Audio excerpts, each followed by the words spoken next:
মাঝে মাঝে নিজেকে অনেকটা অসহায় লাগে। মনে হয় ভুল করে পৃথিবীতে চলে এসেছি। আমার আসলে আমি ছাড়া আর কেউ নেই। কেউ নেই মানে কেউ নেই। দুঃখ কষ্টগুলো যখন একান্ত নিজের হয়ে যায়, তখন নিজের বলতে আর কেউ থাকে না। আজ আমারও কেউ নেই। সব থেকেও না থাকার ব্যথা আমার থেকে কেউ ভালো বোঝেনি। আজকাল কান্নাগুলোও নিজের না, অন্যের জন্য ঝরে পড়ছে। আবার আমাকেই দোষারোপ করে।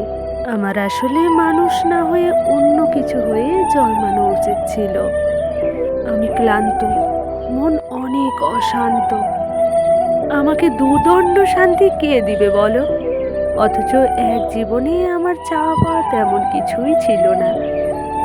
এখন না খুব করে একটা কথা মাথায় আসে, দুনিয়ায় যারা কম করে চায় তারা সেই কমটাও না কম করেও পায় না। আমি মানসিকভাবে অশান্ত, শারীরিকভাবে বিধ্বস্ত। আমাকে কে চাইবে বলো? কেউ চেয়ে নিলে খানিক নিশ্চয়তার আশ্রয় পেতাম।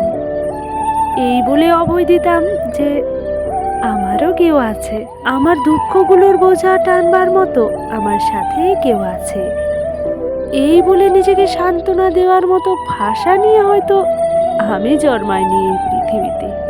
আমার আক্ষেপগুলো আমার নিজের প্রতি। না হতে পেরেছি ভালো সন্তান, না হতে পেরেছি ভালো বন্ধু, আর না হতে পেরেছি ভালো প্রেমিক। আমার আসলে এত আক্ষেপ নিয়েও বেঁচে থাকতে মাঝে মাঝে অসহ্য লাগে। নীরবতা সবসময় সম্মতির লক্ষণ হয় না। অনেক সময় নীরবতা ক্লান্তির লক্ষণ, অসহায় আত্মসমর্পণের লক্ষণ, প্রচণ্ড ক্রোধে কিছু না করতে পারার লক্ষণ, বহু অপেক্ষার পরও না পাওয়ার লক্ষণ। আমি নিজেকে আর কত বোঝাবো, আর কত মিথ্যে সান্ত্বনা দিয়ে নিজেকে টিকিয়ে রাখবো?